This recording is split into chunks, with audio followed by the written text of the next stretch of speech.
Ja nüüd, kallid lapsed, kutsume teid kõiki kuulama ööjuttu.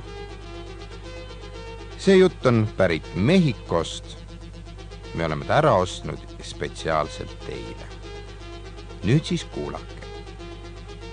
Elas kord väike hüään. Tal oli väga igav. Tal oli igav seni, kuni isa tõi koju antiloobi raipe. Hüäänipoiss nimega Mati läks kohe rõõmsaks. Nüüd saab alles möllata, mõtles ta. Väikesed rasvased vaglad, kes mööda raibet roomasid, meeldisid Matile väga. Ta virutas neile käpaga, nii et mäda pritsis. Tore oli vaadata mädas tilkuvat isa ja ema. Hüäänipoiss Mati sõi ära mõned vaglad ja läks õue mängima. Äkki tuli vastu krokodilliplika Vilja. Mati hüppas Viljale selga ja kiskus krokodilliplika katki.